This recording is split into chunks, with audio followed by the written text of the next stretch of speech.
Good evening, everyone, and welcome to Spaceflight Now's live coverage of the latest mission from Cape Canaveral Space Force Station. I'm Will Robinson Smith. It's good to be with you here on this Monday evening, March 9th. We are broadcasting, as we always do, from the Spaceflight Now News Bureau here at NASA's Kennedy Space Center. The time to lift off is in the upper right-hand corner of your screen. We are currently T-minus 59 minutes, 15 seconds to the liftoff of the Falcon 9 rocket you see standing there at the heart of Space Launch Complex 40 at the Cape. On board is a single spacecraft, a vehicle heading to a geosynchronous transfer orbit. This is the EchoStar 25 satellite being launched on behalf of EchoStar and its subsidiary Dish, satellite television provider. The rocket will be flying on an easterly trajectory once it leaves the Space Coast, and we've got, as you can see, a variety of cameras scattered around the press site and beyond to capture the liftoff of the Falcon 9 rocket. And given that this is a non-classified customer mission, we fully anticipate that onboard camera views from SpaceX will be continuous, barring a couple dropouts here and there, but largely continuous through the point of satellite deployment, which will happen roughly 33 minutes after liftoff. So we'll be with you from the countdown now through the departure of the EchoStar 25 satellite. And we are very glad that you're all able to join us here tonight. So we've got nearly 900 of you along for the ride live at this point in the evening. If you haven't already, you could do us a big favor just by clicking that like button beneath the video and sharing the stream. That'll help to allow some more folks to find their way into this live launch coverage on this fine March evening.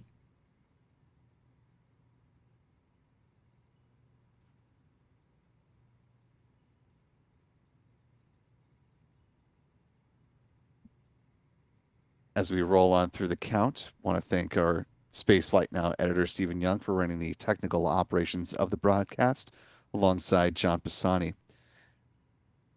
Photographers Adam Bernstein and Michael Kane are out about in the field, getting ready to capture the Falcon 9 rocket as it takes flight, bringing some stellar photography throughout the course of liftoff, and we'll be able to share some of those photos for you as we await the release of the EchoStar 25 satellite.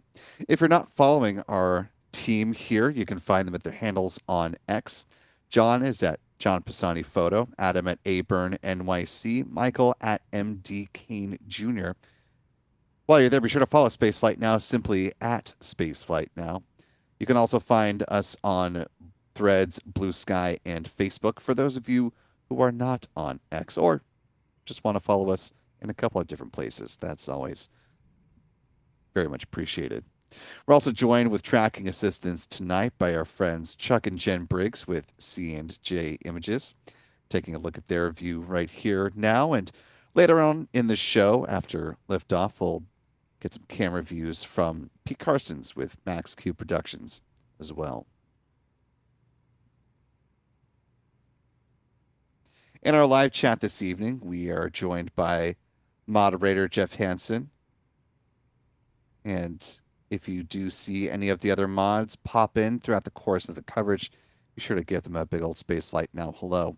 And you can help make Jeff and the other mods' jobs that much easier just by following our live chat rules. We ask that you please post your message in English so that the moderators can respond as appropriate. As it seems there always is these days, there's a lot happening in the world, especially as it concerns politics. However, we kindly ask that you refrain from delving into topics of overt politics or religion. There are plenty of other venues for that. This forum is not one of them. Respectfully, of course.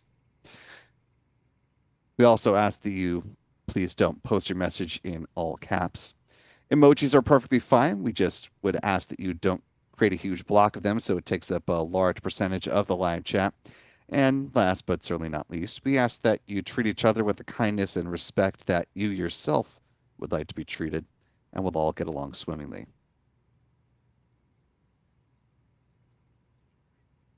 We are also joined this evening by one of our channel members, geosynchronous, who is able to help answer folks' questions in the chat as we go on throughout the coverage. Speaking of channel members, our member community here on YouTube help make this and every other live launch opportunity possible. So big thanks to folks like Butterfly, ADHD, M. Teresa, Ken Urbanek, Macaw S.J., Master Dad Bain, Bill and Lauderdale, and many, many others. Channel membership comes with a number of perks, including discounts at our online shop, which is shop.spaceflightnow.com, access to member-only videos here on YouTube, access to our members-only Discord server, and of course, the ability to watch all of our live launch liftoff moments from here in Florida in 4K.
Time now, T minus 51 minutes, 27 seconds and counting.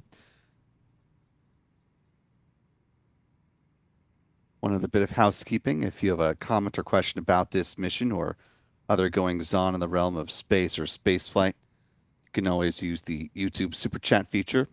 Not only will you be giving us some interesting things to talk about throughout the course of the coverage, but you'll also be supporting what we do here at Spaceflight Now, and that, my friends, is always greatly appreciated. There may be times when you're thinking of our coverage or the reporting that we do, and at those times, sincerely appreciate you thinking of us. And of course, we aren't always live, even though it does feel like some days, but we do have breaks in between launches, and there is now an opportunity if you'd like to chip in to support the coverage that you appreciate at whatever level you value it at. You can scan that QR code in the bottom right-hand corner of the screen. That'll lead you to our new, call our tip jar page, I suppose. That's a spot where you can learn a little bit more about how we use the donations that are made to us here at Spaceflight Now, since we don't have big corporate sponsors and we rely very sincerely on the people power to keep us going. And so we are very appreciative to those who are able to chip in for things as may seem as small and mundane, but very important to our operation, like data storage space. especially in the current state of the world. Hard drives and memory storage is getting increasingly expensive. So things like archiving our launches from the various cameras that we capture it with is unfortunately becoming more expensive. And so we talk about things like that on the donate page. You can learn a little bit more about what goes into the various types of reporting and things that happen behind the scenes to bring you not only these live launch coverage opportunities, but going to where the story is. Like, for example, following the launch of the Artemis 2 mission, our plan is to head out west to Houston, Texas, to be able to cover the Artemis 2 program as thoroughly as possible from the ground there. Speaking of being on top of coverage, we do have a new T0 to let you know about. SpaceX is pushing back an hour's time to now target a T0 of 12:19 a.m. Eastern Daylight Time. 0419 UTC. We are resetting our clock. Just have to reconfigure that. Of course, we're not 22 hours beyond liftoff. Going to get that fixed for you here in just a beat.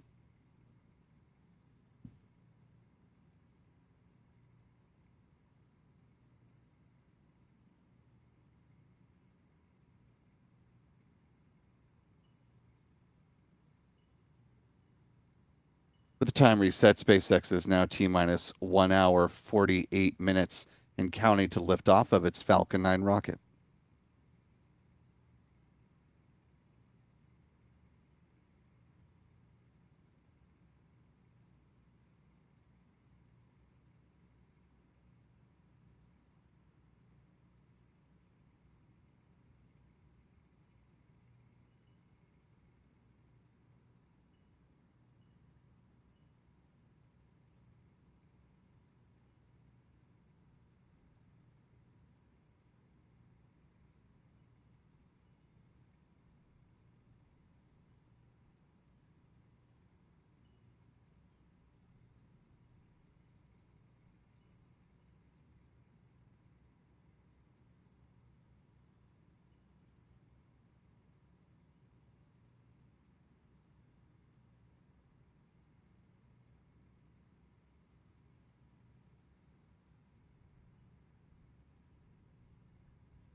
Time now T minus 1 hour, 44 minutes, 17 seconds, and counting. For those just joining, SpaceX has pushed back the planned liftoff of this Falcon 9 rocket by an hour. The original opening of the 149-minute window was at 11:14 p.m. Eastern. Now currently targeting a T0 of 12:19 a.m. Eastern, 04:19 UTC. Of course, we'll continue to keep close tabs on the T0 time and let you know if it does shift to the right again. If for whatever reason SpaceX is unable to launch tonight, they do have a backup window tomorrow.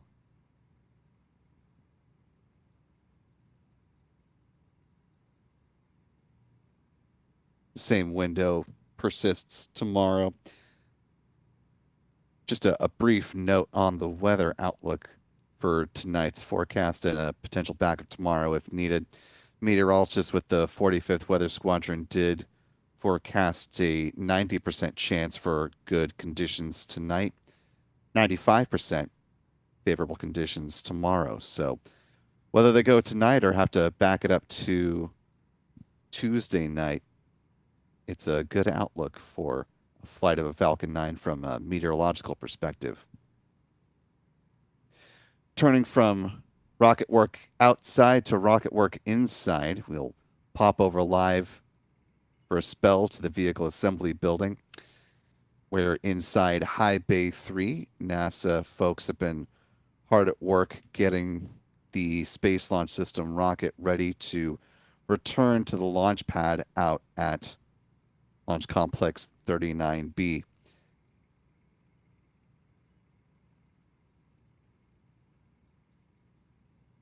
Of course, the rocket returned to the vehicle assembly building so that teams could assess a helium flow issue on the rocket's upper stage, the interim cryogenic propulsion stage.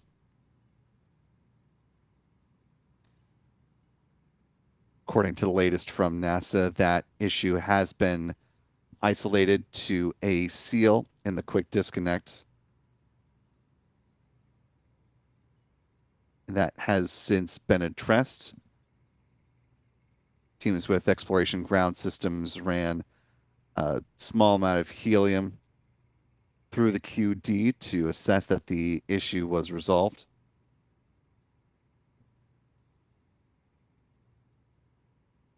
And are working to drive down to the root cause of what caused the seal to become dislodged in order to prevent it from occurring in the future. Of course, there were a number of other pre-launch items that NASA had to tick off before getting ready for flight, and those include things like adding new flight termination system batteries and making sure those are checked out and operating as expected.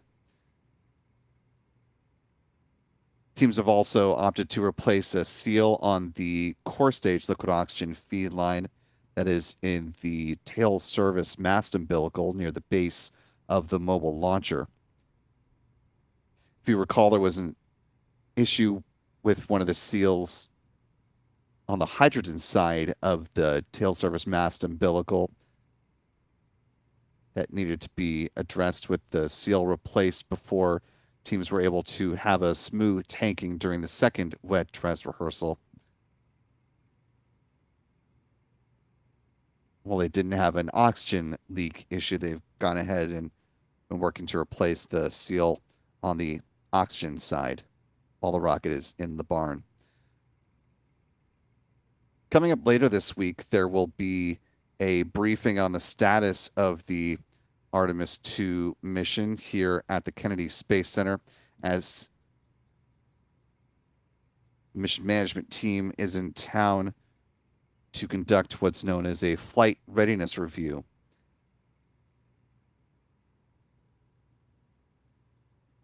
NASA Administrator Jared Isaacman will be hosting a briefing following the conclusion of the flight readiness review alongside other members of NASA leadership like Lori Glaze, the acting administrator for Exploration Systems Development Mission Directorate, the chair of the Artemis 2 mission management team, John Honeycutt, the manager of NASA's Exploration Ground Systems program, Sean Quinn, and Norm Knight, the director of the Flight Operations Directorate. That's set to take place at 3 p.m. Eastern on this Thursday, March 12th. And of course, we'll have that briefing for you live here on the channel, most likely on our continuous live stream called Artemis Live. And of course, when a rollout date is set, we'll have dedicated live coverage of rollout from its emergence inside the vehicle assembly building all the way out to the pad.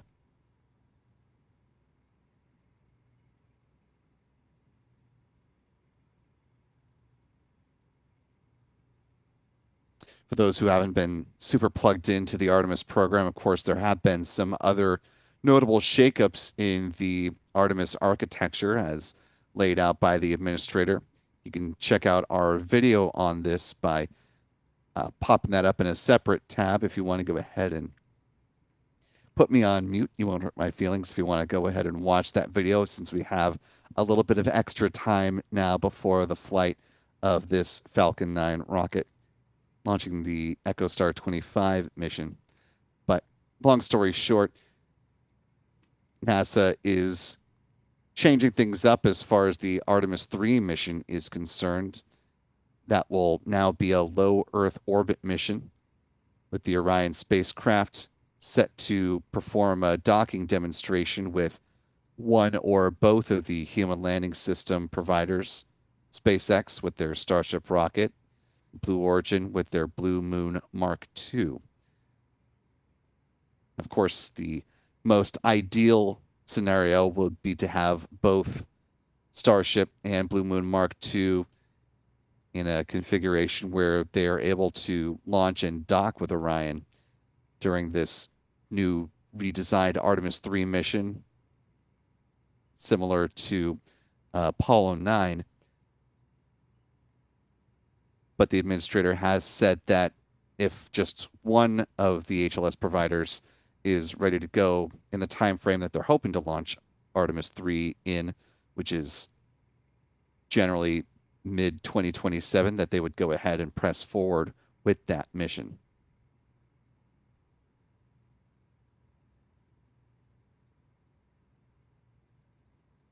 One of the other big changes is what the SLS rocket will look like after the Artemis 3 mission. The previous plan was to go ahead and move forward with the scheduled evolution of the SLS rocket, the Space Launch System vehicle, and move to what was called a Block 1B, which would see NASA trade out the interim cryogenic propulsion stage, a modified Delta upper stage.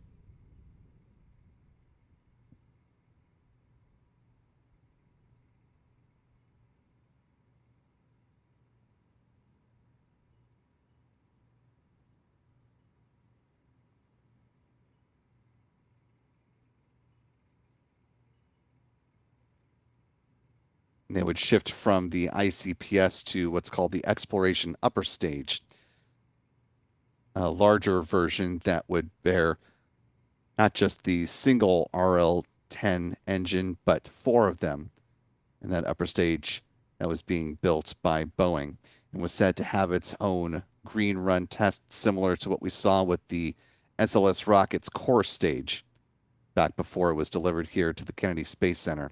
Instead, as we learned through the new contract,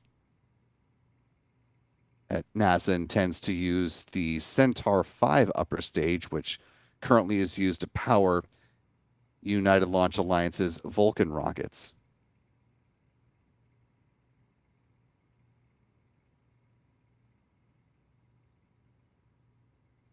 NASA will start using this new configuration for the SLS rocket in a standardized configuration, is what the administrator called it, into a, quote, near Block 1 configuration that would allow NASA to move forward with the mobile launcher that is currently being used to launch the Artemis 2 mission, the one that launched Artemis 1 and the one that will launch Artemis 3. Those first three missions all using the ICPS. And some of the documentation that went along with that contract announcement, it noted that there will be some small modifications made to the Centaur 5 upper stage. And presumably there would be a new launch vehicle stage adapter that would go along with that to make sure that the Centaur 5 lines up as intended with the mobile launcher infrastructure so that there's as little work in between converting that.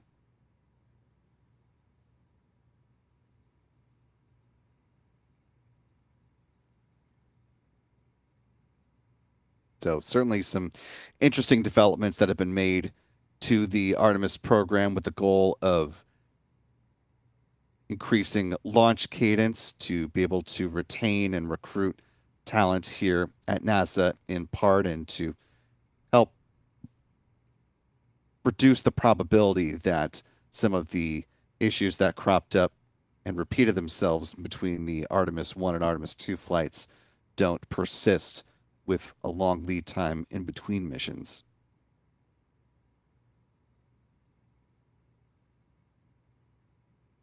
And again, we'll hear much more from the administrator and other NASA leadership during a briefing here at the Kennedy Space Center coming up later this week.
Time now, T minus 1 hour, 30 minutes, 54 seconds in counting. Taking a quick look at our live chat here. I want to thank the more than 1,000 of you who are watching along with us live. Appreciate you hanging in there with us with this time change. Did see a post from SpaceX affirming that they're targeting 12:19 a.m. Eastern, 04:19 UTC for the launch of this Falcon 9 rocket. Weather greater than 95% favorable for liftoff tonight. So some good indications that teams are feeling positive about their potential for launch coming up here in about an hour and a half. Also want to welcome in new channel member Helen Taylor, joining us with membership at the pad leader level. And apologies if it's Helene Taylor, not Helen. We're glad to have you with us. Also, thanks to Distributor69 for the $10 super chat. Some very kind words there. Saying you are loved, Will Robinson Smith, Spaceflight Now, and the mods, Rock 2. All of you sleep well tonight, knowing that you are great. Distributor's words, not mine, but I will second that the team is great. Very fortunate to work with this fine group of individuals.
Time now, T minus 1 hour, 27 minutes, 43 seconds and counting. Well, we can't make the launch come any sooner than it possibly is, but we are very grateful to our friend Pete Karstens with Max Q Productions for helping to fill the time with some wonderful celestial views of one of our gas giant neighbors. Of course, we're talking about our biggest gas giant, Jupiter, there, flanked by its many moons here tonight.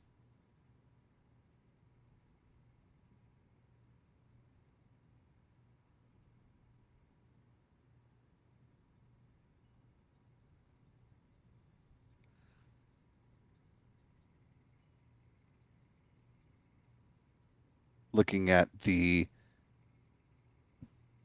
view of the moons just above Jupiter from this vantage point, we've got Ganymede tonight, as well as Europa, target of the Europa Clipper.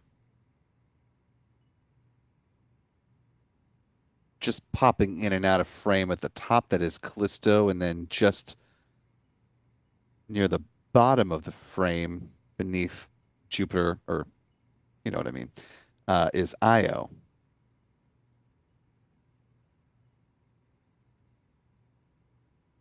And again, these views are coming to us from our friend P. Karstens with Max Q Productions tonight.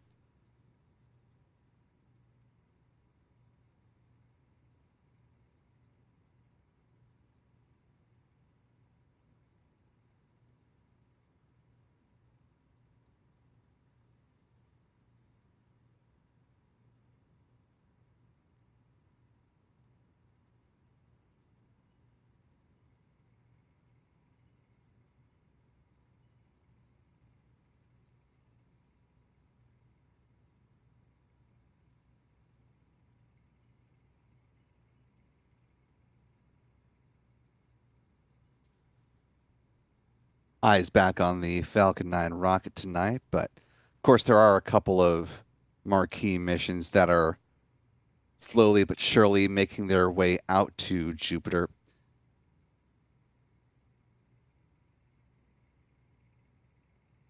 The first to launch, but the second to get there was the JUICE mission from the European Space Agency, which launched on April 14th of 2023.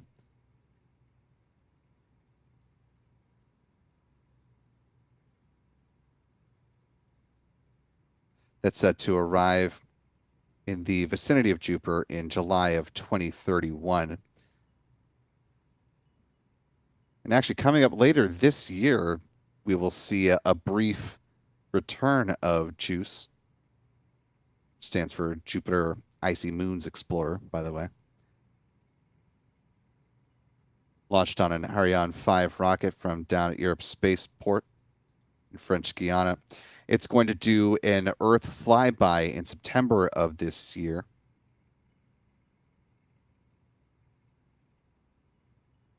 It's got another Earth flyby in January of 2029, and again will arrive at Jupiter in July of 2031. Meantime, there's also NASA's Europa Clipper spacecraft, which launched on a Falcon Heavy rocket in October of 2024, set to arrive at the icy moon of Europa in 2030.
Time now T minus 20 or 1 hour 21 minutes 32 seconds and counting. Want to welcome in new channel members. And apologies to Mark for quite probably mispronouncing your last name, but try my best here. Mark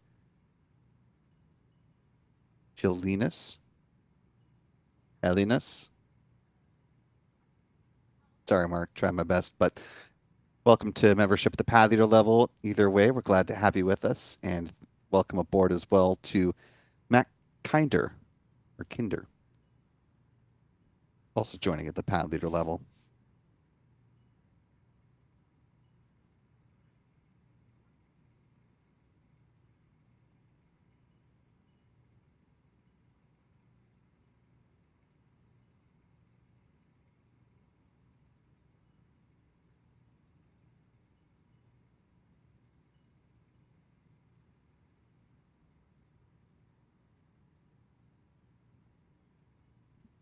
Falcon 9 rocket that's set to launch tonight has the tail number of B1085 in the SpaceX fleet.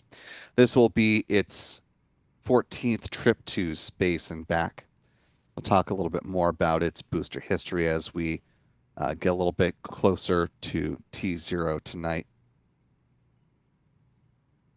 But suffice to say that once upon a time, 14 missions would have meant that this booster was among the most flown. That time has long since passed, however.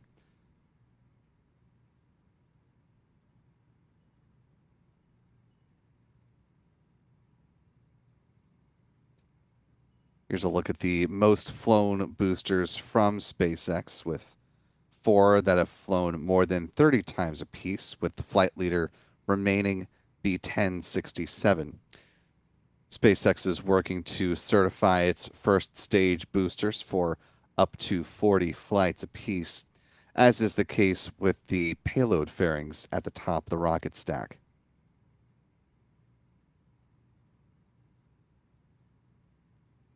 Both the fairings and the booster with today's mission will be recovered as intended, brought back through Port Canaveral, where they will be then brought over to the Hangar X site here at the Kennedy Space Center. They will be refurbished and turned around for future missions.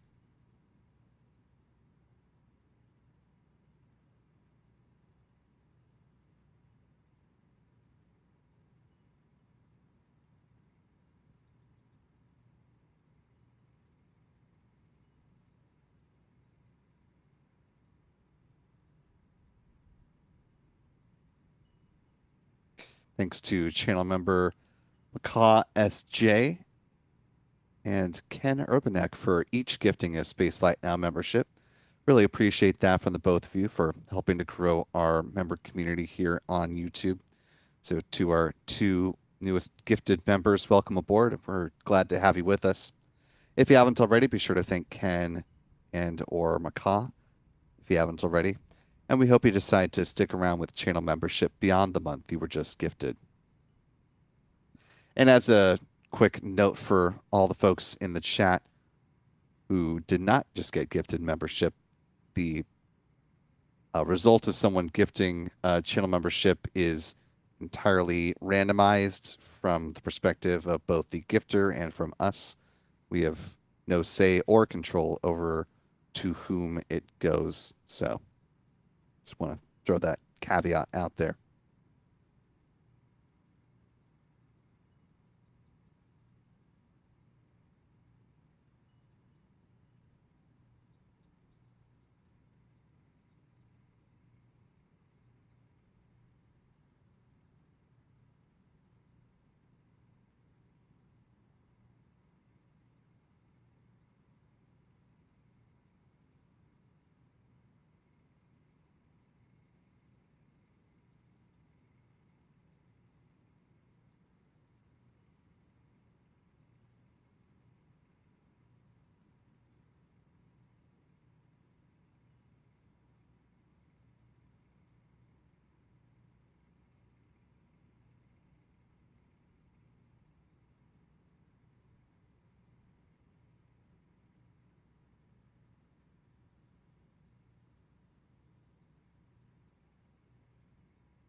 Time now, T minus 1 hour, 15 minutes, 36 seconds, and counting. Tonight's launch of a Falcon 9 rocket set to be the 31st from U.S. soil, the 34th from a U.S. rocket company, and the 49th orbital launch around the world. However, that number was expected to be one higher across those three metrics that I just mentioned, but that was also before the unfortunate news that the return to flight mission for Firefly's Alpha rocket had to stand down once again. Company was ticking down to a launch window that was set to open at 5:52 p.m. Pacific. However, teams did encounter what they described as a, quote, sensor reading that was out of range, which caused them to decide to stand down from a launch attempt today and pivot to a backup launch attempt on a date that is yet to be announced. And quite probably at this point has yet to be determined until they drive down to the root cause of whatever issue triggered that sensor to be out of range. Unclear if that was part of the ground systems, the first or the second stage of the rocket, where that sensor issue, or where that sensor reading was triggered.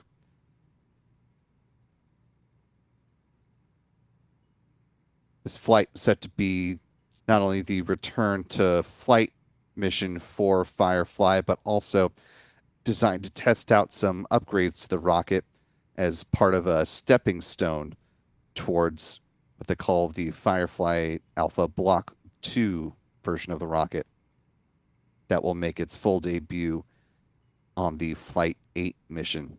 No customer payload is on board this particular launch vehicle, as teams are set to do the work that I just mentioned to validate the upgrades and make sure that the vehicle will perform as intended before they go back to flying for customers like Lockheed Martin, which purchased 25 flights of an Alpha rocket.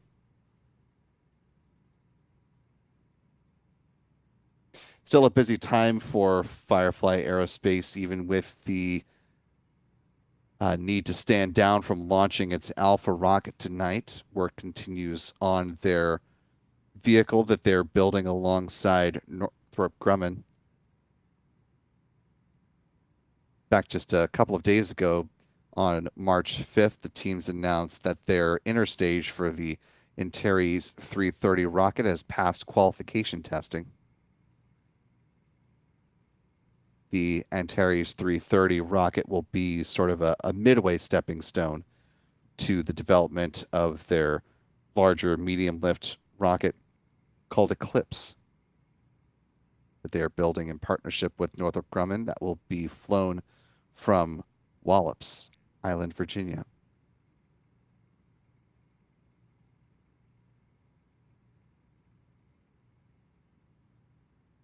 The debut of the Eclipse rocket or the Antares 330 is still very much to be determined at this point.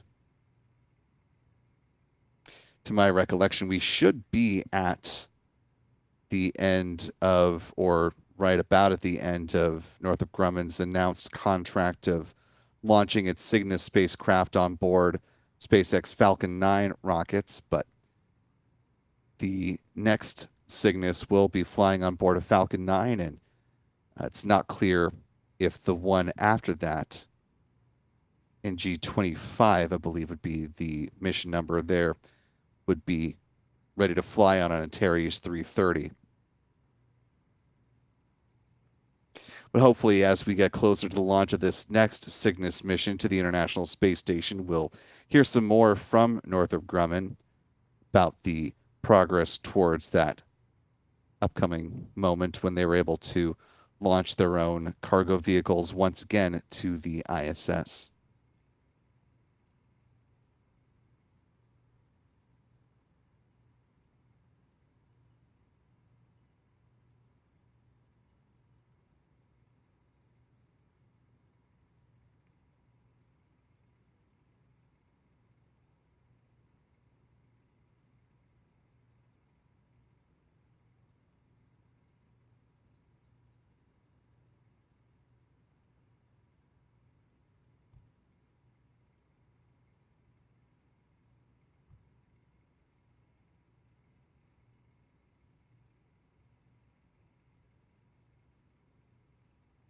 Time here locally on the East Coast, 11:08, just now 11:09 p.m.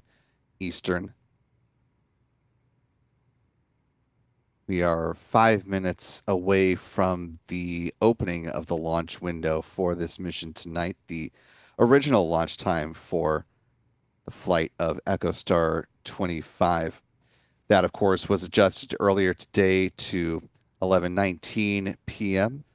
And as we had started our broadcast and we're about 10 or just under 10 minutes in, SpaceX pushed back to what is now the current T0 of 12:19 a.m. Eastern, 04:19 UTC for those around the world.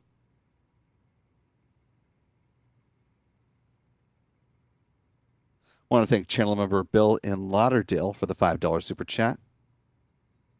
Says, even though might not stay up to watch the launch, this is for the mods. Great job as always. Certainly do appreciate the work that the mods do in the live chat. Big tip of the hat to Jeff Hansen for helping to keep things kosher in the live chat there. Also, be sure to let us know where you're watching from tonight, whether you're here in Florida or elsewhere around the world. It's always great to see where our global audience is checking in from.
New channel member Fred CSX joining us from Buffalo, New York. We've got Marie Ackley checking in from New Jersey.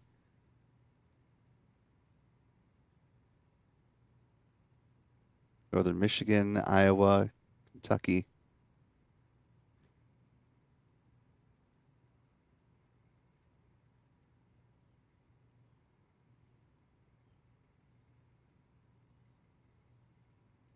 Even as close as the Courtney Parkway here on Merritt Island.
Time T minus 1 hour, 5 minutes, 45 seconds, and counting.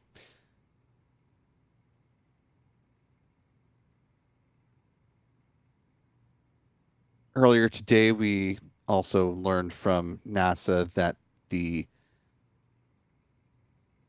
next duo to exit the airlock and perform a EVA outside of the International Space Station will be NASA astronauts Jessica Meir and Chris Williams.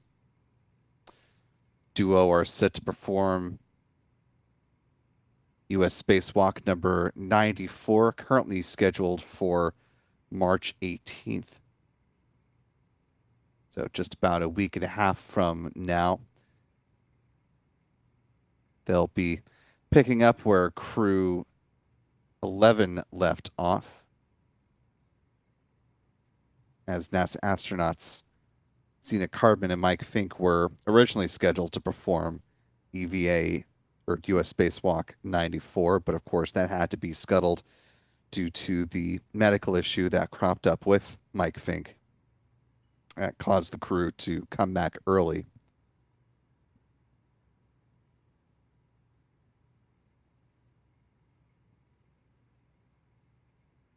Before their spacewalk is conducted, there's one more cargo vehicle departing the space station. Of course, we've just seen the recent departures of the cargo Dragon vehicle from SpaceX that was supporting the CRS-33 mission. Also performed multiple boosts of the International Space Station. That left first, followed by Japan's HTV-X, which was recently unberthed and released by the robotic arm. And coming up this Thursday, March 12th, the Northrop Grumman Cygnus XL cargo spacecraft is set to depart the orbiting outpost, wrapping up about a half a year on orbit. That started back on September 18th of last year.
Time is now T minus 1 hour and counting to the planned liftoff of this Falcon 9 rocket that you see standing there in the launch position at Space Launch Complex 40 at Cape Canaveral Space Force Station.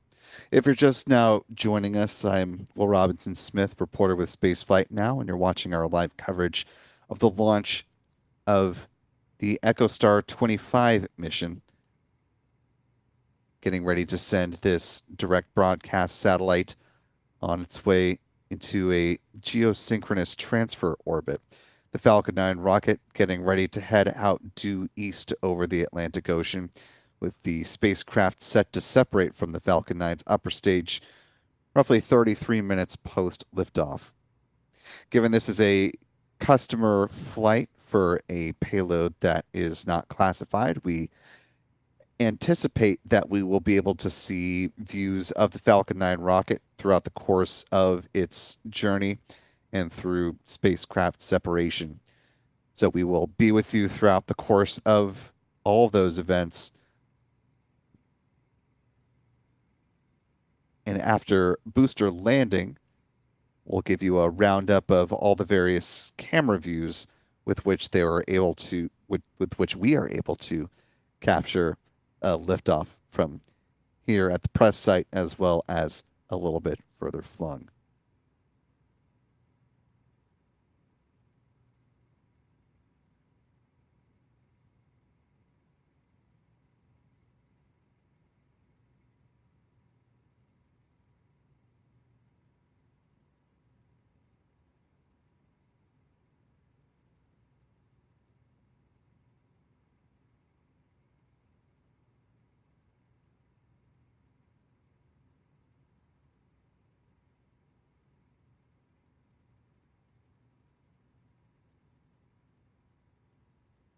Now that we are back within an hour to liftoff, let's go ahead and talk for a moment about the milestones that are still ahead for SpaceX within this final pocket of time before we see the flight of the Falcon 9 rocket at the pad. Of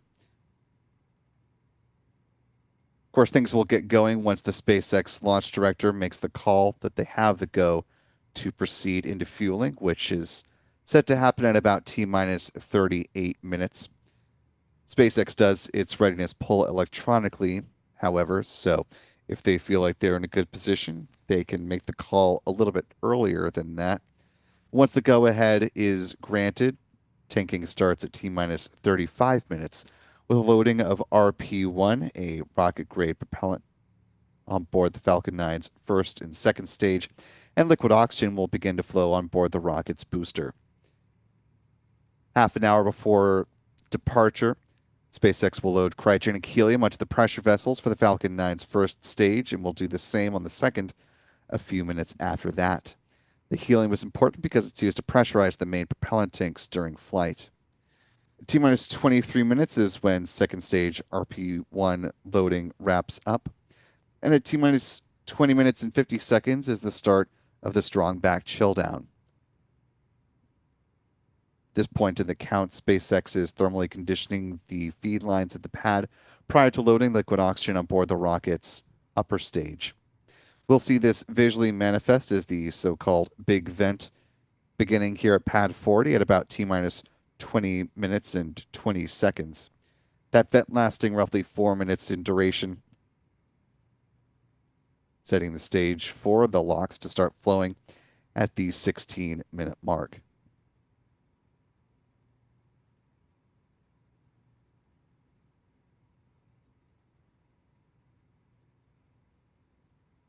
Seven minutes before liftoff is when the engine chill begins.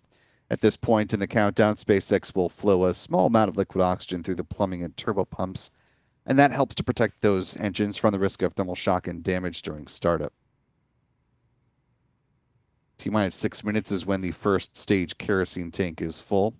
And at T-minus 4.5 minutes, we'll see the retraction of the strong back away from the Falcon 9 rocket.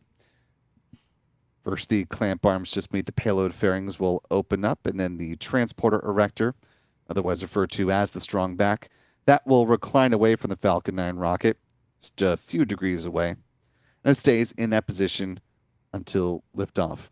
Then at that point, it pulls back in a much more rapid fashion to clear the way for the vertical climb of the Falcon 9. Getting ahead of myself here. T-minus 3 minutes is when the first stage liquid oxygen tank is full. Same will be true on the second stage, about a minute after that. At this point, the Falcon 9 rocket is fully loaded with 1 million pounds of propellant.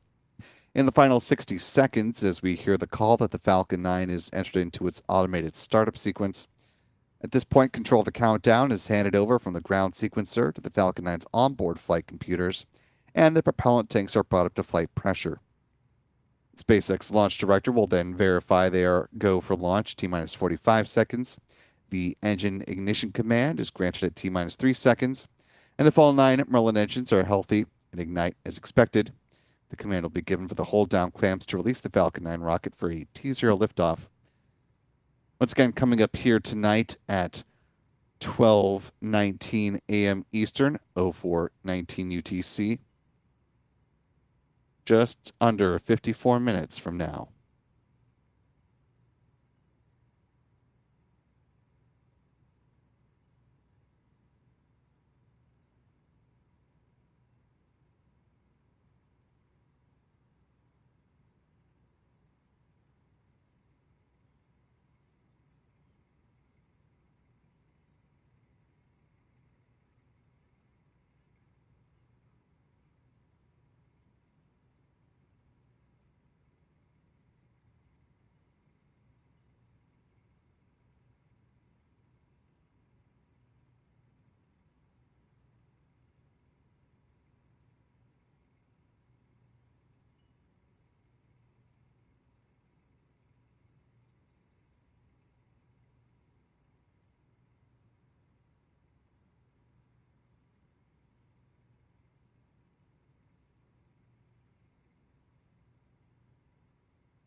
Time now T minus 50 minutes, 16 seconds and counting.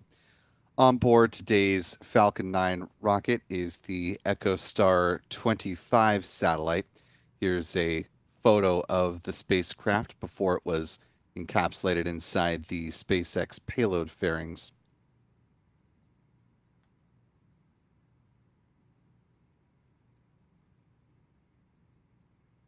The spacecraft is built on what is now called the Lanteris 1300 series satellite bus from Lanteris Space Systems, which is now a subsidiary of Intuitive Machines in Houston, Texas, company formerly known as Maxar Space Systems, was acquired by Intuitive Machines, formerly in January of this year. The 1300 series satellite bus is the basis of a number of missions. In fact, more than 90 to date.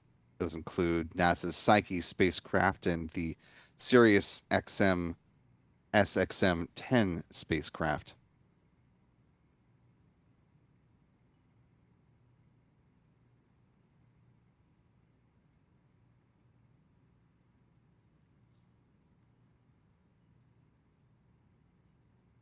The satellite has a roughly 15-year lifespan once it's on orbit, mass of about 6,800 kilograms.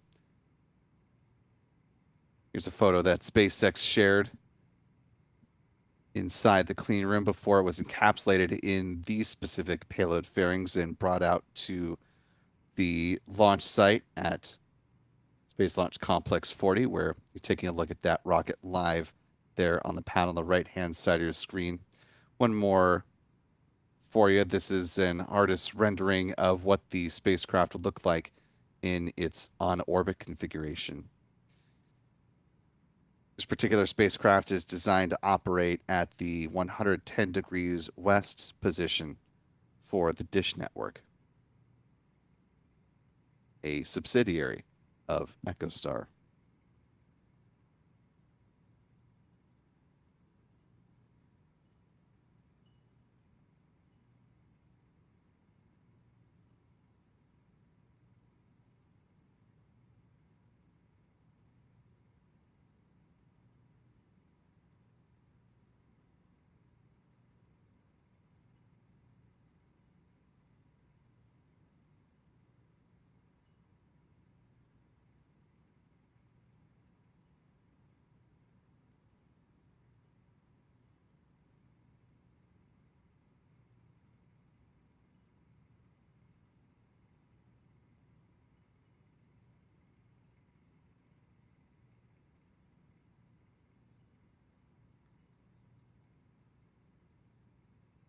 Just under 47 minutes remaining on the clock here tonight.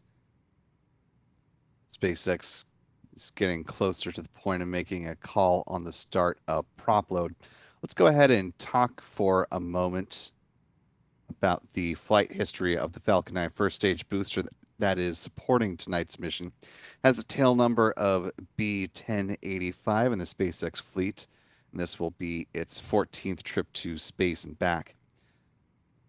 Originally, this booster was set to begin flying with a crew on top and a Dragon spacecraft, but because it encountered an issue during transport and there was some water intrusion, after making necessary repairs, NASA and SpaceX opted, instead of a crew mission for the first flight of this booster, for it to fly a Starlink mission instead. Starlink Group 10-5 took flight in August of 2024. Of course, 2024 was also the year of the Boeing Starliner crew flight test, which, to make a long story much shorter, resulted in a slightly adjusted, or greatly adjusted, depending on your perspective, makeup of the Crew 9 complement, altered from the original 4 flight members to the 2 who did end up flying.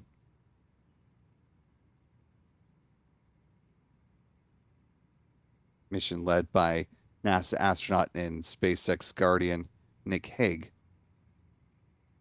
alongside Roscosmos cosmonaut Alexander Gorbanov. NASA astronauts Zena Carbon and Stephanie Wilson were pulled off the mission so that the Dragon had 2 available seats for the return of NASA astronauts Butch Wilmore and Sonny Williams to return from the ISS on board Dragon Freedom the following March.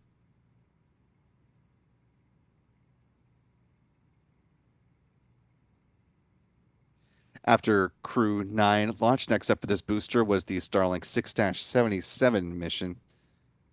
That was November 7th of 2024, followed up by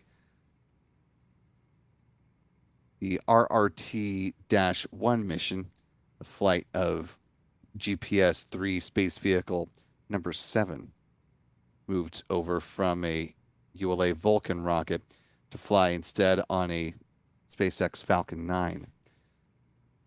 After that, a dual robotic mission to the moon, one successful, one unfortunately unsuccessful. Blue Ghost Mission 1 from Firefly Aerospace launched alongside iSpace's Hakuto R Mission 2.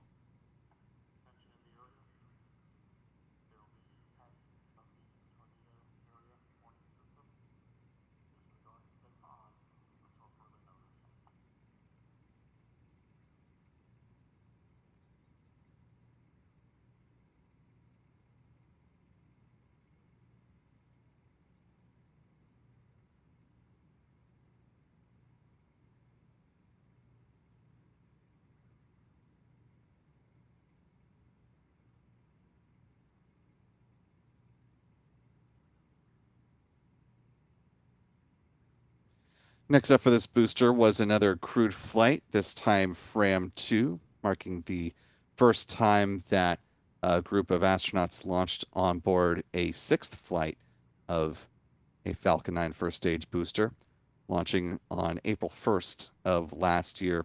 Another Starlink mission was up next, 6-93 on May 7th. A month later, the SXM-10 satellite launched for SiriusXM.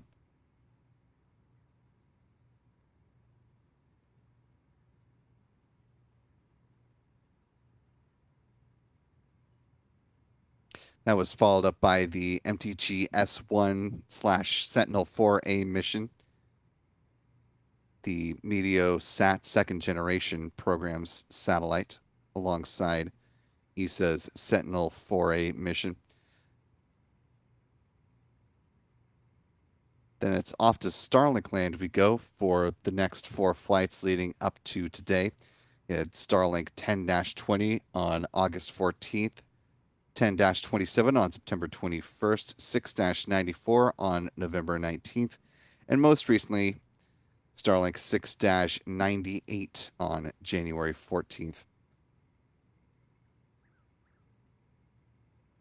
Been a little more than 50 days since the last launch of this booster. Now getting ready to take flight once again in just under 42 minutes from now.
T-minus 38 minutes now.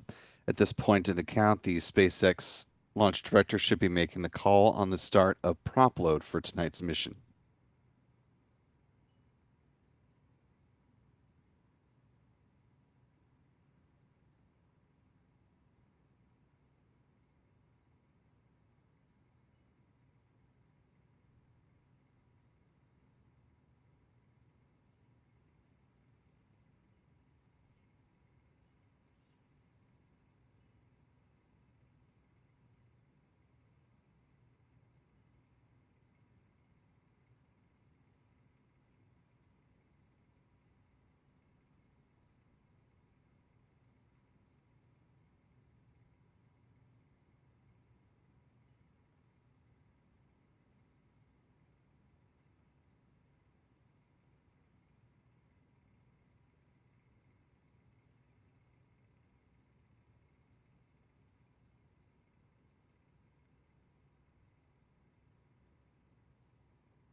Given that this is a customer mission, we may get an announcement from SpaceX that they are entering into the start of prop load. We'll have to wait and see.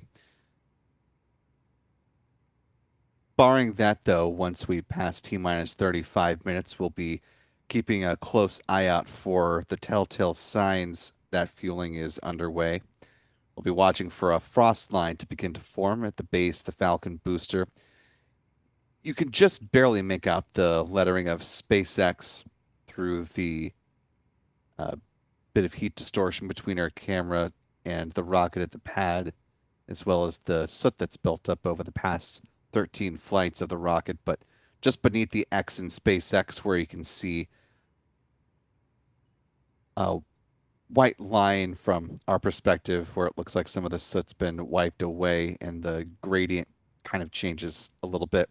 That's about where we'll see the frost line form. And given the difference between the super cold densified liquid oxygen and the considerably warmer and more humid Florida air, we'll see some vapor in that region of the vehicle as well. Again, we're just about 20 minutes away from the start of fueling, and usually takes at least a couple, if not a few minutes, to really be able to make the determination that fueling has started from a visual perspective.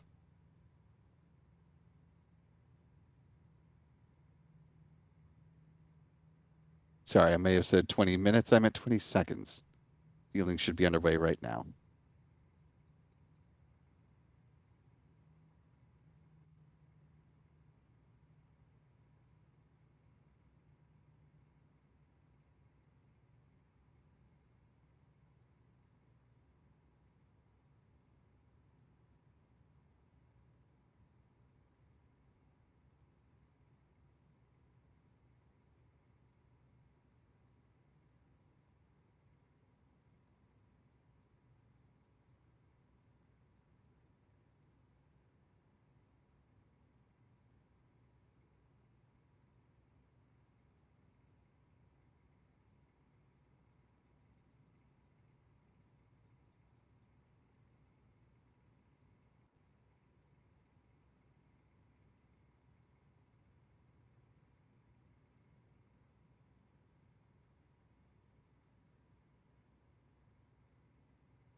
Time now, T minus 20 or 32 minutes, 16 seconds and counting. Starting to see that vapor forming just to the left of the rocket. A good visual indication that SpaceX is in fact tanking its Falcon 9 rocket, which means they are also locking into that T0 of 12:19 a.m. Eastern, 04:19 UTC for those joining around the world.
Time now just under 30 minutes to go before the liftoff of this Falcon 9 rocket.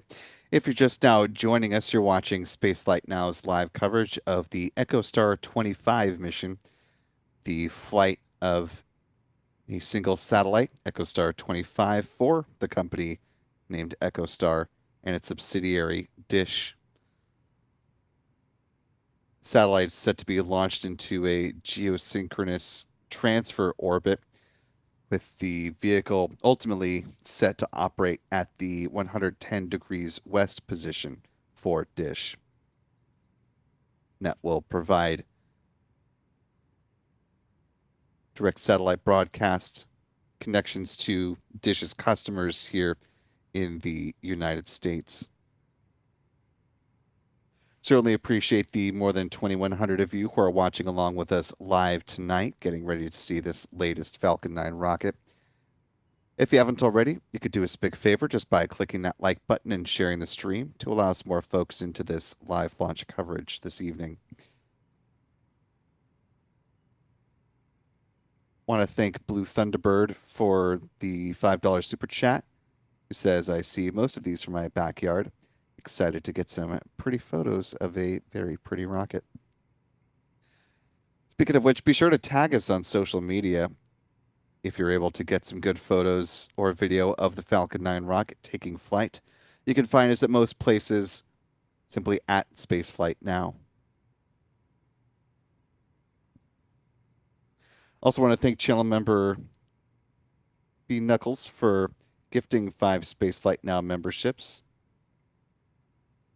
Really appreciate that generosity. To our 5 newest gifted members, welcome aboard. We're glad to have you with us. And if you haven't already, be sure to thank Beverly in the live chat. And we hope you decide to stick around with channel membership.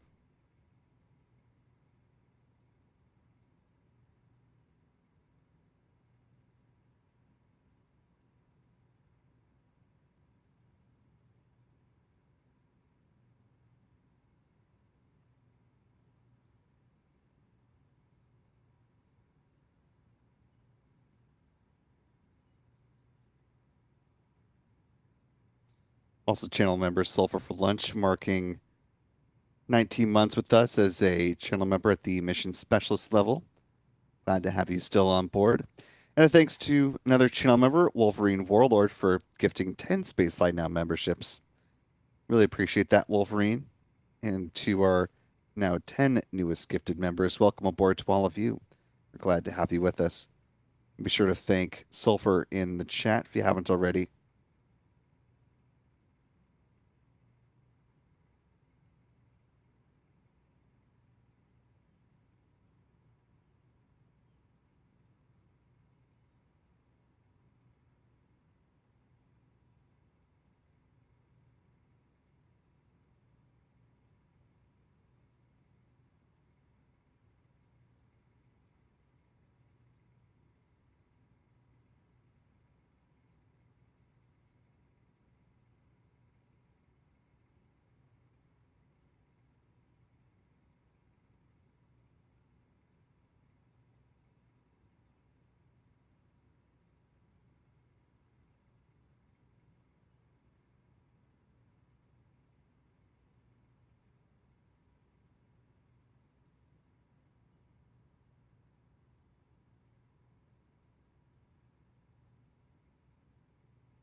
Time now, T minus 24 minutes, 47 seconds and counting. Thanks to Stitch for the $5 super chat, who says, can't wait to see the launch from Flagler Beach tonight. Hope you've got good views from that part of Florida coastline. As we've already gone through the countdown timeline for tonight's mission, let's talk a little bit about what will happen on the other side of T0, the launch timeline after liftoff at 12:19 a.m. Eastern, 04:19 UTC. We'll see the rocket pass through max Q, or the point of greatest aerodynamic pressure on the vehicle.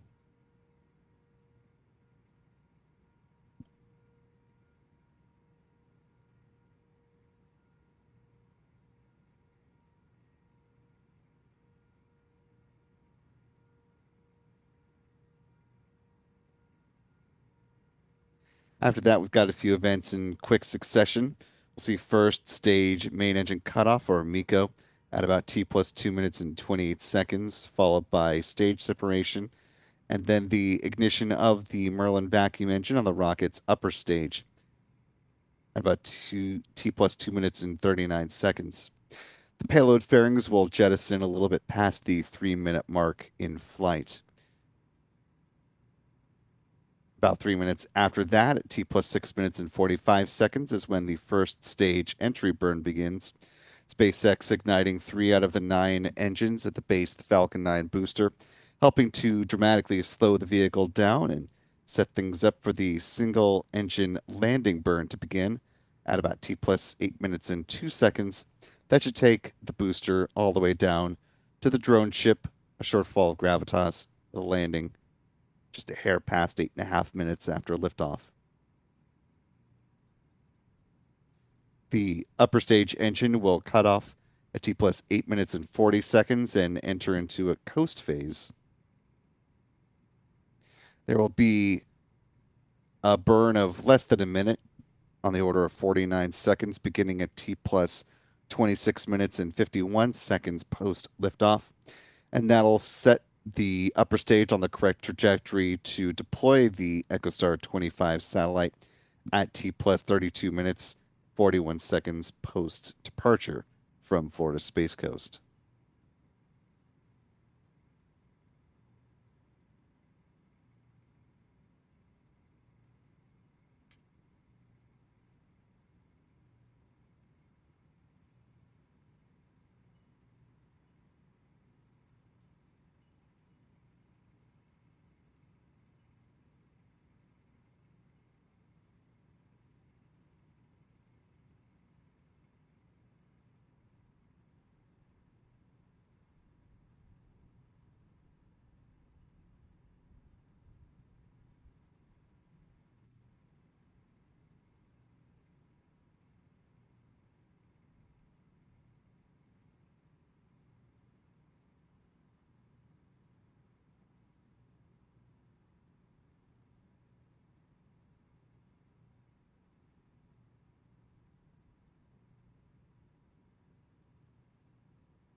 Time now, T minus 20 minutes, 49 seconds and counting. Coming up here in less than a minute, we'll see the start of the big vent.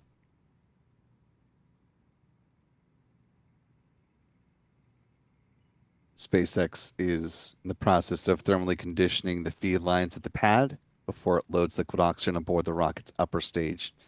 We'll see the vent start in just about 5 seconds, and it'll last a hair under 4 minutes in duration. And there goes the start of the big vent.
Just under 17 and a half minutes remaining in the countdown tonight, which means there's Less than a minute remaining before the conclusion of this vent that we're seeing here at the pad.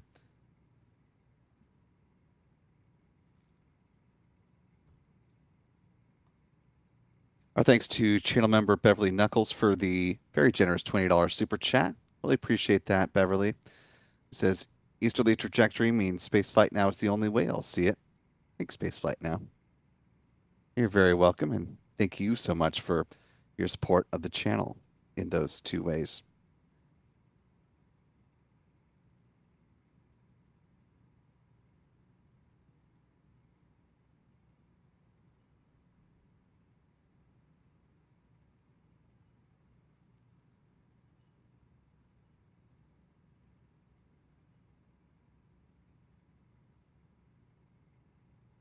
With the big event now wrapped up, second stage lock zone is about to begin.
Time now, T minus 14 minutes, 44 seconds and counting.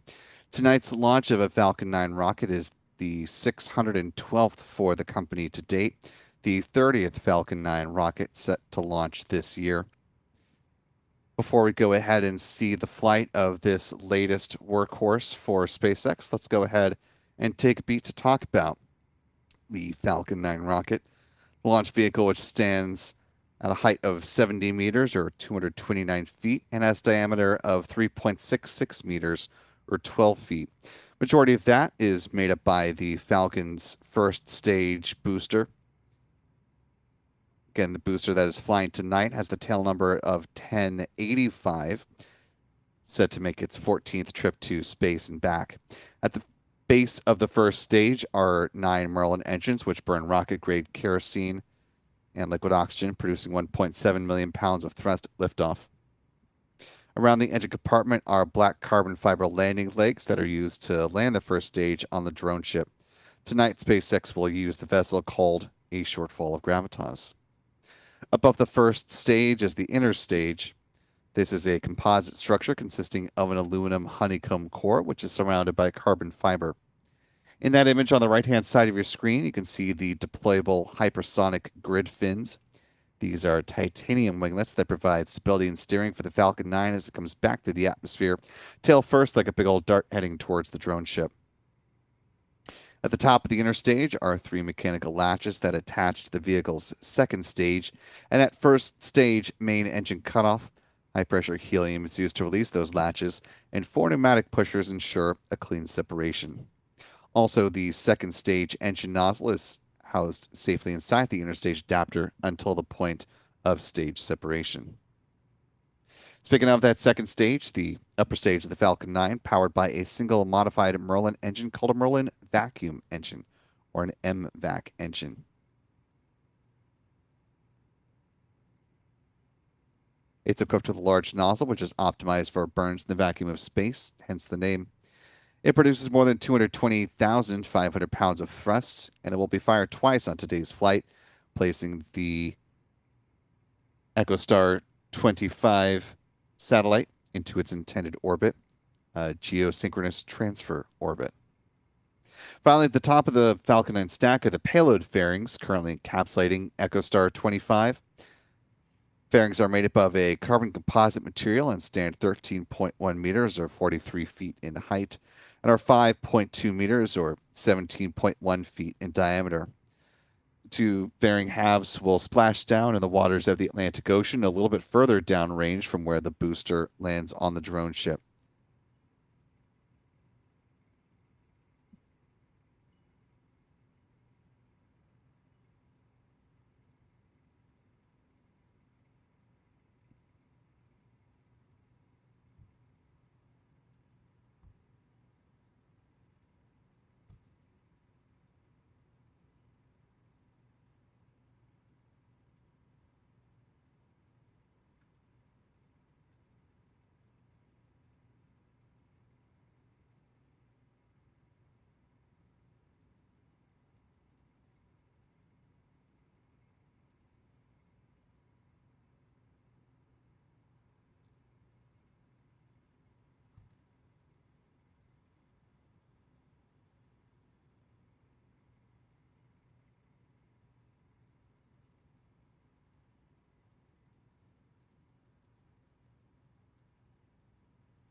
Take a look at the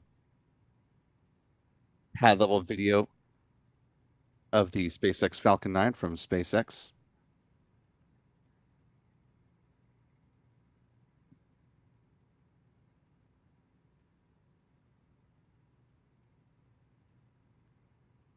Unfortunately, the pre-produced video from EchoStar does include some music which is likely copyrighted, so unfortunately we're not able to play that as part of the broadcast tonight.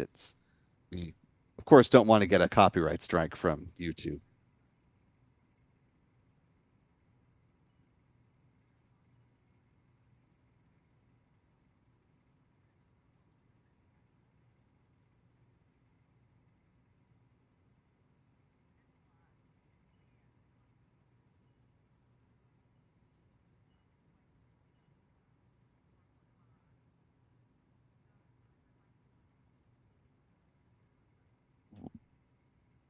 We'll bring in some video here as we getting some glimpses of the satellite flying tonight.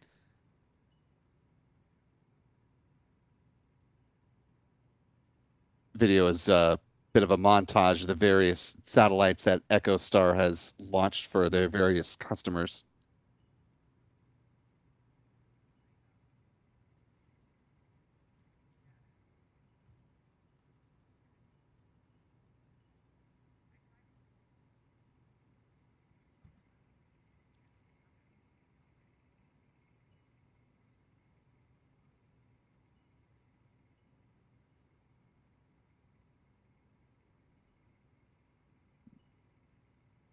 Just under 8.5 minutes until the liftoff of the Falcon 9 rocket here tonight, about a minute and a half away from the engine chill sequence beginning as well.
Confirmation of the start of engine chill for the base of the Falcon booster.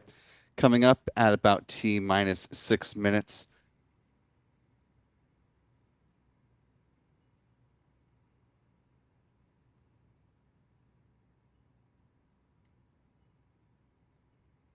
Sorry, T minus 6 minutes will be the wrap up of loading RP1 on board the Falcon 9's first stage booster.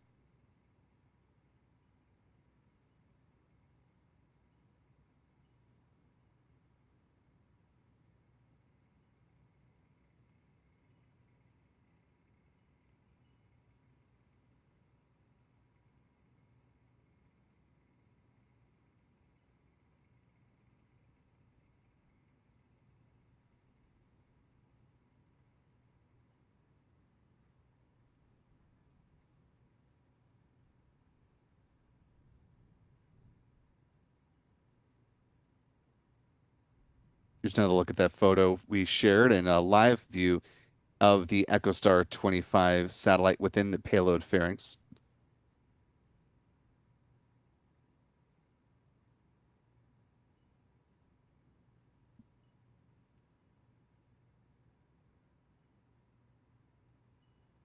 T minus 5.5 minutes now. Coming up to the start of the strong back retract sequence here in the next minute or so. Just beneath the payload fairings is where the clamp arms are extending from the transporter erector to the Falcon 9 rocket, holding it in place from the top. The strong back will recline just a few degrees away from the Falcon 9 rocket.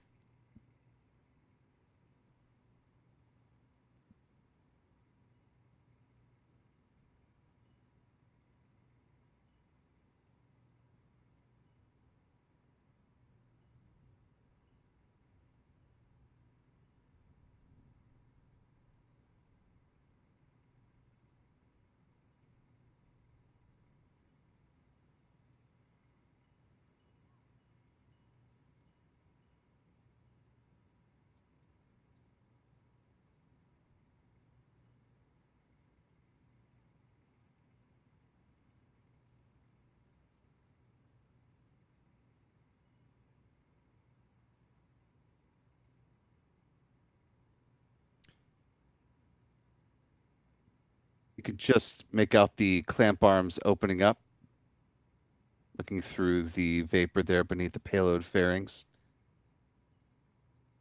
And the strong back now reclining away from the Falcon 9 rocket.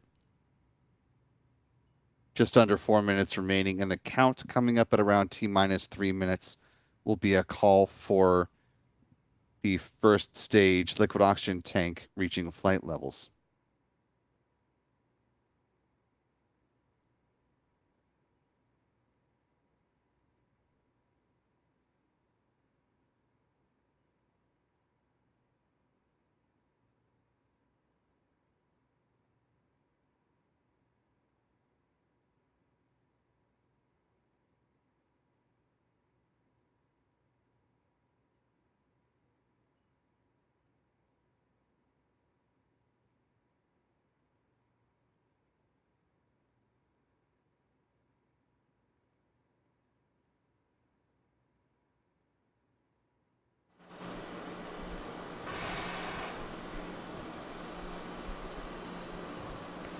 Stage 1 LOX load is complete. And with that good call, we should hear a similar call regarding the second stage liquid oxygen tank. In the meantime, want to thank one of our channel members, Alley Cat Alley, for gifting 5 Spaceflight Now memberships, helping to grow our community here on YouTube. Much appreciated, Alley. To our 5 newest gifted members, welcome aboard. We're glad to have you with us. Thanks to Glenn Ashworth as well for being a member with us now for 29 months at the pad leader level. And go Falcon 9, go SpaceX, go EchoStar 25, and go Dish Network.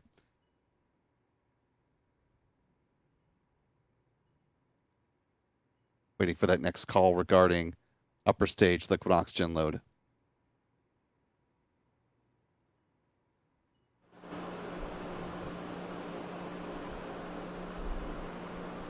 Stage 2 LOX load is complete. And With that, the Falcon 9 rocket is now fully loaded with 1 million pounds of propellant. The additional venting you're seeing there at the pad are the ground gas closeouts as SpaceX releases the remaining liquid oxygen from the feed lines.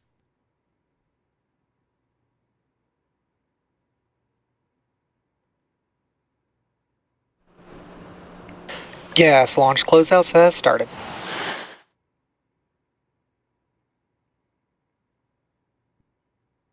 With that call, the next coming up will be the Falcon 9 entering into its automated startup sequence at the final minute before liftoff.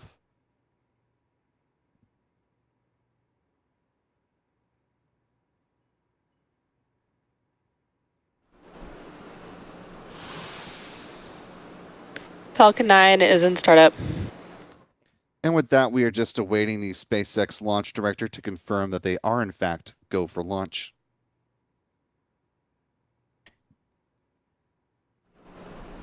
Launch director, go for launch.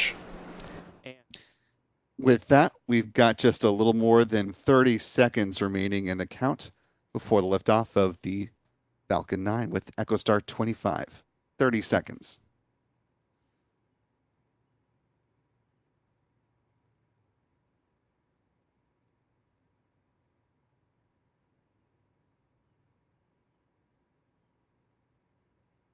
Fifteen seconds. And here we go in 10, 9, 8, 7, 6, 5, 4, 3, 2, 1. Engine ignition and liftoff. Liftoff of the Falcon 9 rocket with the EchoStar 25 satellite. Falcon 9 has cleared the tower.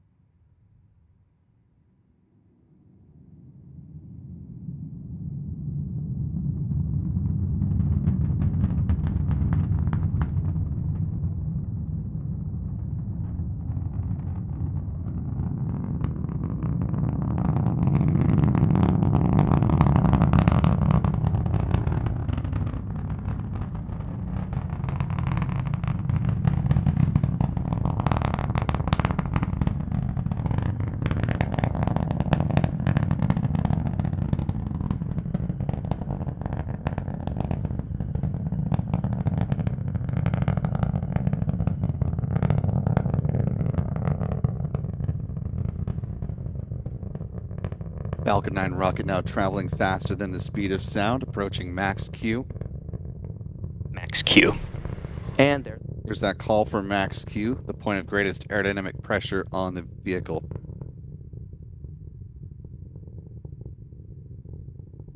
Throttling back up on the engines next. There will be Merlin vacuum engine chill.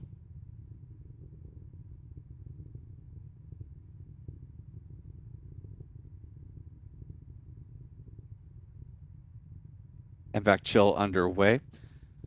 Coming up to a few events now in rapid succession.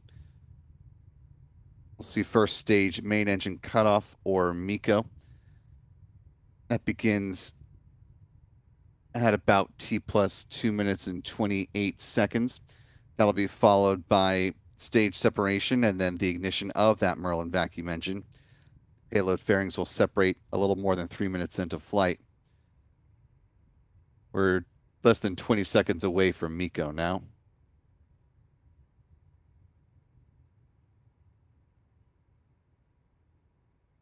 Let's listen in for MECO. Less than 10 seconds.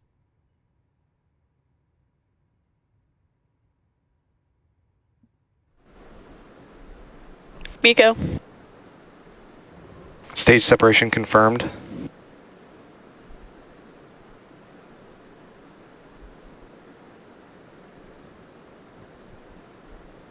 I'm back startup. And there you heard. Good calls, good visuals. Good tracking by the team. You can see the hypersonic grid fins now deploying on the booster. Payload fairing deployment is coming up in about 10 seconds.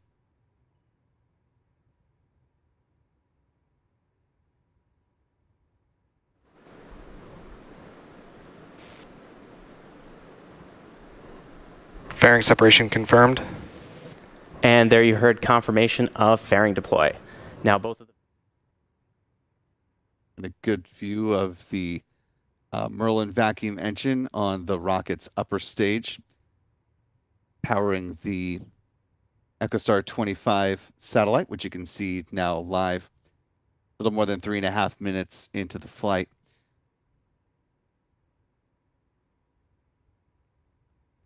Coming up next will be the 3-engine entry burn, beginning at T plus 6 minutes and 45 seconds.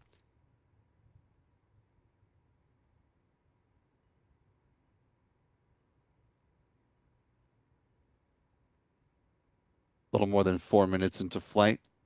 Less than 3 minutes remaining till the start of the entry burn.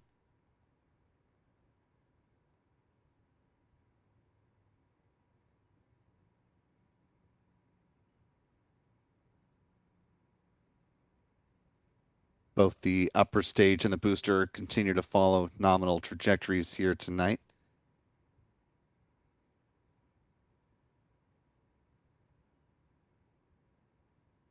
Booster just now reaching its apogee in tonight's flight, topping out at 135 kilometers in altitude, starting to make its descent towards the drone ship called a Shortfall of Gravitas.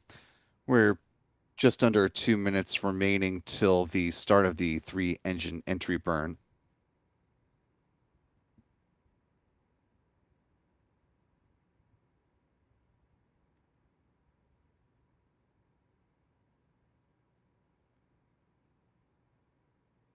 Roughly 8.5 minutes post liftoff, the first stage booster, tail number 1085, set to land on the drone ship called a Shortfall of Gravitas. A good landing tonight would represent the 146th landing for this vessel and the 583rd booster landing for SpaceX to date. Coming up next, though, in just about 1 minute 15 seconds, will be the start of the entry burn.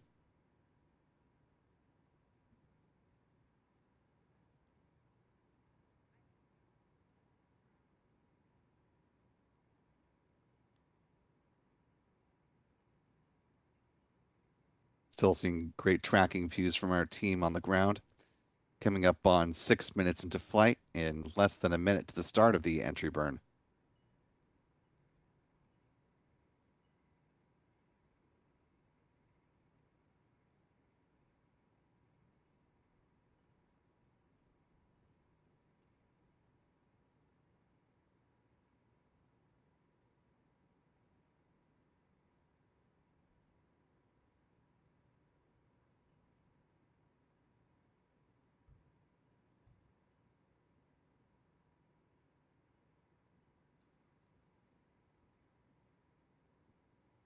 Roughly 15 seconds to the start of entry burn here tonight.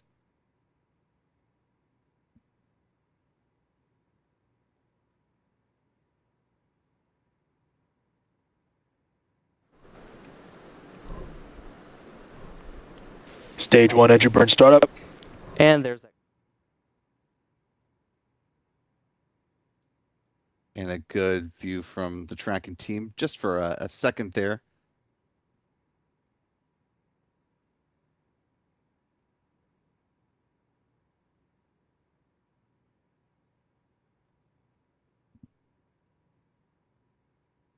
Stage 1 entry burn shutdown. With the wrapping up of the entry burn, coming up next will the single engine landing burn. The center engine will reignite.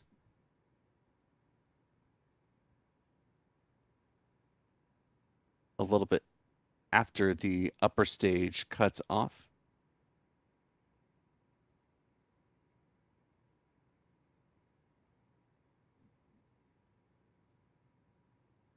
Seco 1 or second stage engine cutoff is coming up in about 10 seconds. That'll be followed by the start of the landing burn.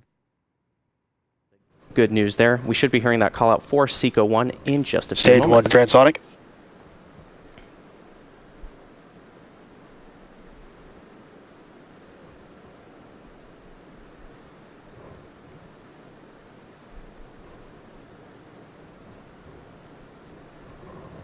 MVAC shut down. And there we got confirmation of SECO 1 of the MVAC engine on the second stage. Nominal orbit insertion. And there's our confirmation of good orbit. Now coming up in just a few moments, we should be hearing that. And there's that landing burn of the Falcon 9. Stage 1 landing burn startup. First stage. Now as that burn happens, you'll see a drastic decrease in the speed and altitude of the vehicle.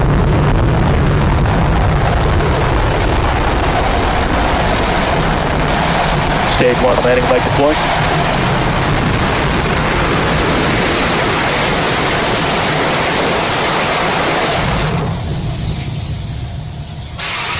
Stage 1 landing confirmed. And fantastic news there, as you saw and heard, successful first stage landing of our Falcon 9 booster. Now as a reminder, this booster flew for its 14th time tonight. Now while the booster has completed its part of the mission, payload deployment is expected at around the T plus 32.5 minute mark. And before that, the MVAC engine on the second stage will execute a second burn starting at around T plus 26.5 minutes. So we're going to take a short break.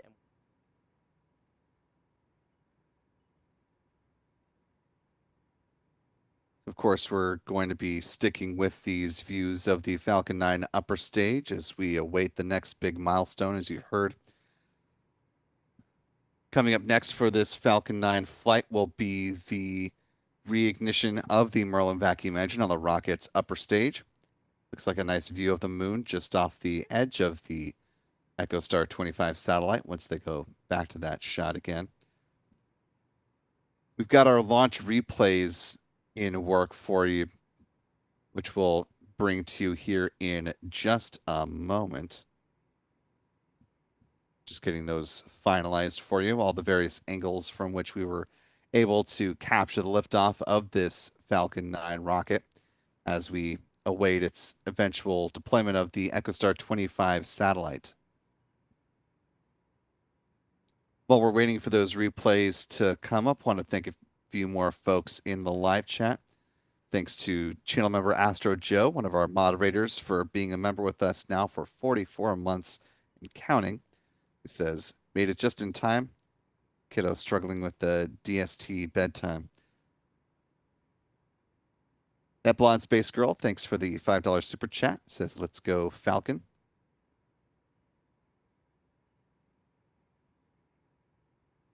Thanks to City Guard for being a member with us now for 31 months at the mission specialist level. Says, pretty clear skies here in Cape Coral, Florida. Looking forward to a nice launch. It has been a good flight so far for SpaceX.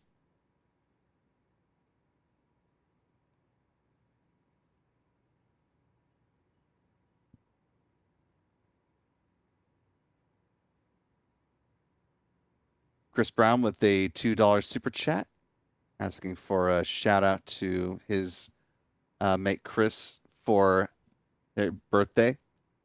Happy birthday, Chris. Glad you could be with us here for the launch tonight.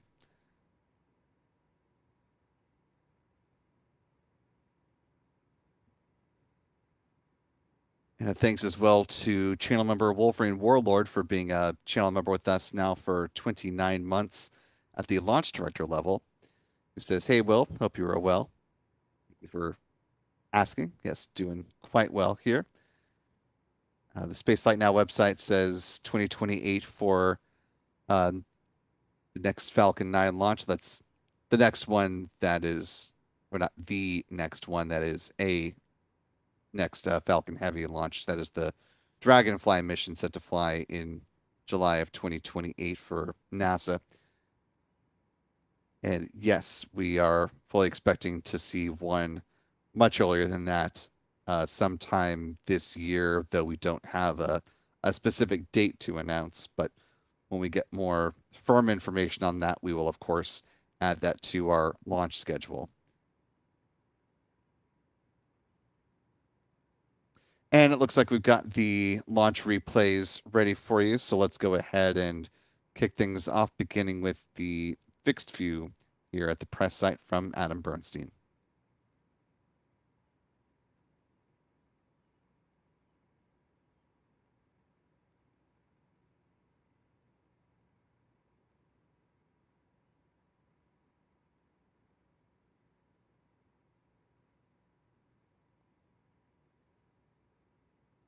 Moving on to the wide view next.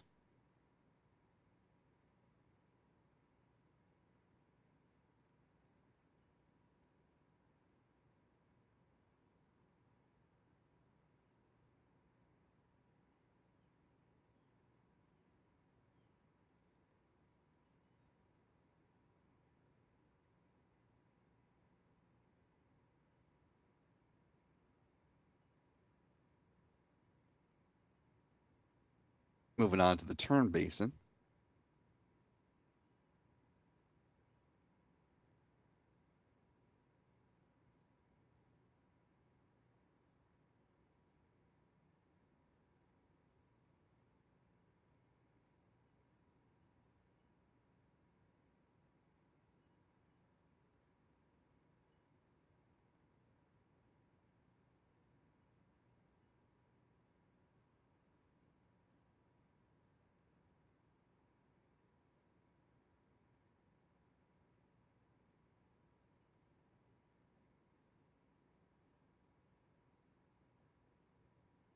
On to Pete's south tracker next.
Onto the wide tracker next.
Onto the Merritt Island tracker from Chuck and Jen Briggs.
Time now T plus 25 minutes, 50 seconds and counting.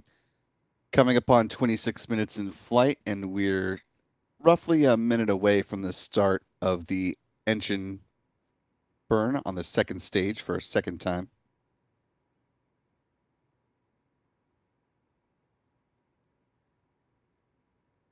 This burn putting the upper stage on the correct trajectory for deployment of the EchoStar 25 satellite. Again, set to last less than a minute in duration. The burn will begin at roughly T plus 26 minutes and 51 seconds per the SpaceX timeline.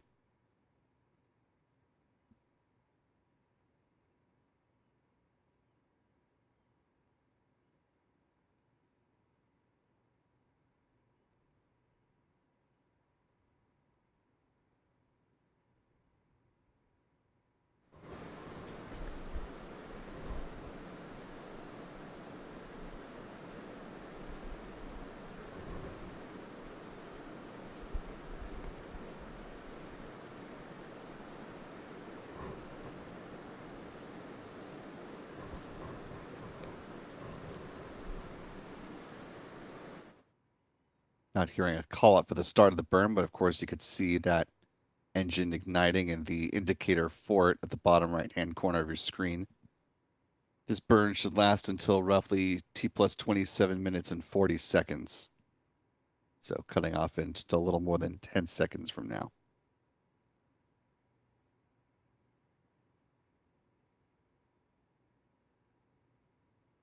As you saw on your screen, we did see light up of the second burn of the MVAC engine, and this burn will last just under a minute. And we should be hearing that call out for shutdown in just a few moments from now.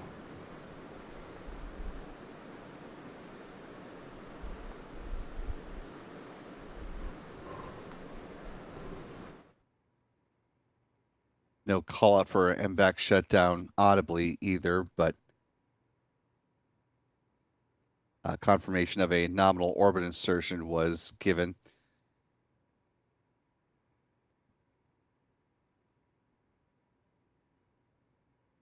Coasting will continue now for the next few minutes here. EchoStar 25 satellite set to deploy T plus 32 minutes and 41 seconds. So getting near the end of the mission, as you can see the upper stage coasting with a view of orbital sunrise.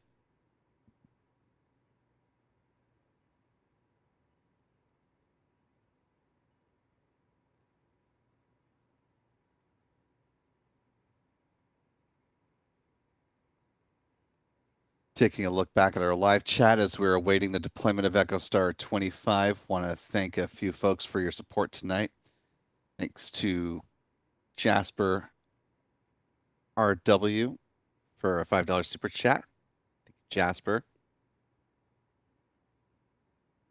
Also, Rep Miami Project for a $2 super chat. Actually, two $2 super chats. Really appreciate the support tonight, or this morning as the case may be.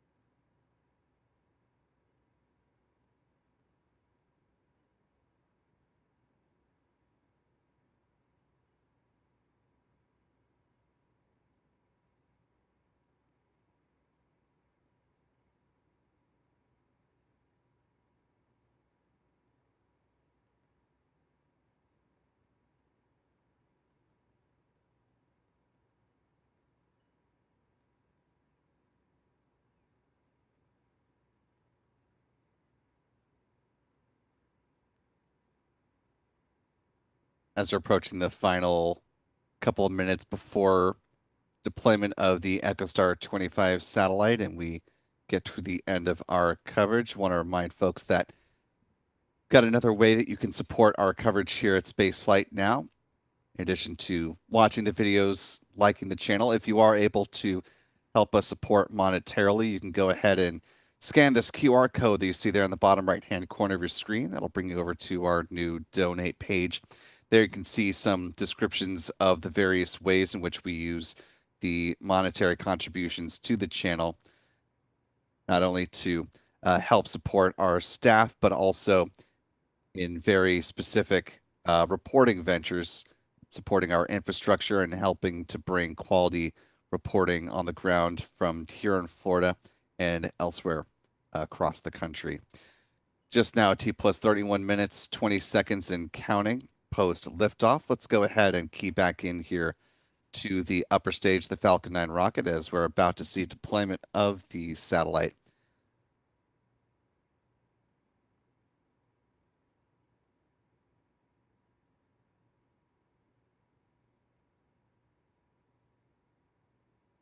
Deployment of the satellite is scheduled for now less than 1 minute from now.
The deployment on the previously published SpaceX schedule was 32 minutes and 41 seconds, but as you can see in the moving timeline at the bottom of the screen, the deployment milestone still out ahead of SpaceX, obviously given that the satellite is still affixed to the second stage as well.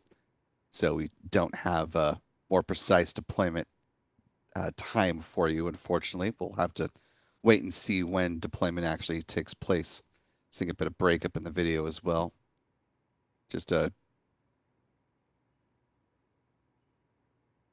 deployment timeline shift may come as a result of the shift in the T0 bumped back about 65 minutes from the opening of the window.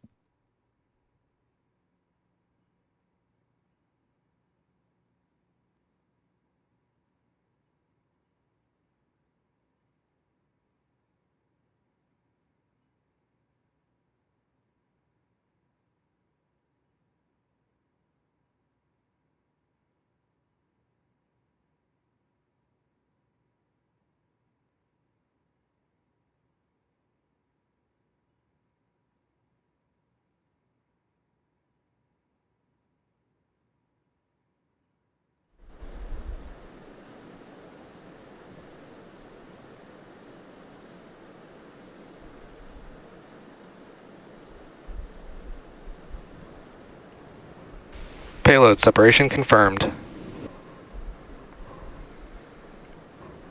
And as you heard, successful deployment of the EchoStar 25 satellite from the Falcon 9 second stage.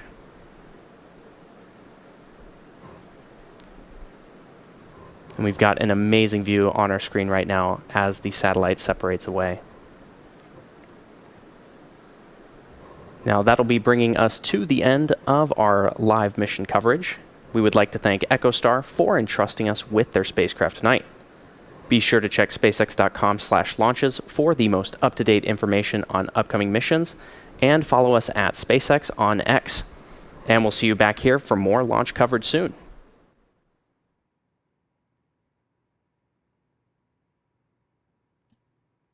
And with that, we're going to go ahead and wind down on our live coverage as well. Before we go, of course, turning to our mission stats as they currently stand. With good liftoff and landing of the first stage booster, that wrapped up the 14th flight for Falcon Booster 1085 in the SpaceX fleet. This was the company's 612th Falcon 9 launch to date, the 30th of the year so far. This was SpaceX's 546th Falcon Booster reflight, or the launch of a booster that has flown at least once. This was the company's 169th orbital launch within the last 365 days, the 314th orbital launch from Pad 40 at Cape Canaveral Space Force Station, and the 369th overall orbital launch from this pad as well.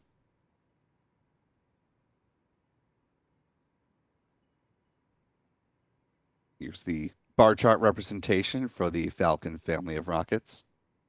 Moving on to recovery stats, this was the 146th good touchdown on the drone ship called the Shortfall of Gravitas, and marked SpaceX's 480th drone ship landing and the 583rd booster landing for SpaceX, the 584th overall landing of an orbital class rocket. Finally, with some industry stats tonight, this was the 17th orbital launch from the Sunshine State of Florida, the 31st from U.S. soil, the 34th from a U.S. rocket company, the 49th orbital launch attempt around the globe. And this was the fourth orbital, or there have been 4 orbital launch failures so far this year. This, of course, not being one of them. Here's a look at the bar chart for the Cape Canaveral orbital launches over the decades. And here's where our pie chart now currently stands.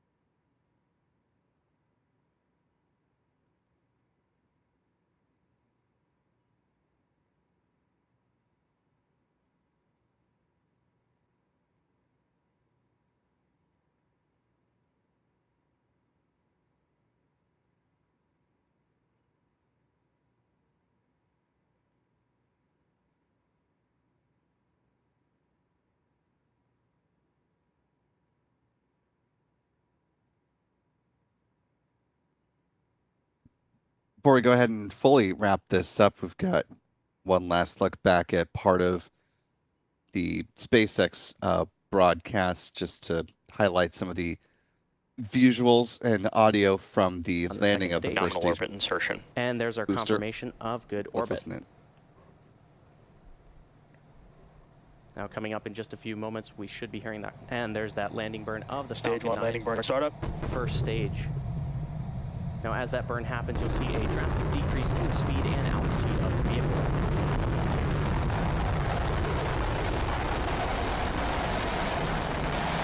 Stage 1 landing leg deployed.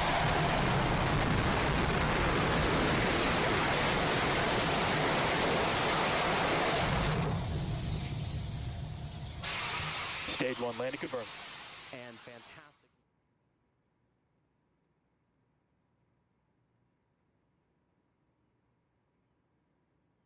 And with that, that'll wrap up EchoStar 25 for us here at Spaceflight now. Want to thank our moderators, Astro Joe and Jeff Hansen, for helping us out in the chat, and to Cumulus Granatus for helping to answer folks' questions as well tonight.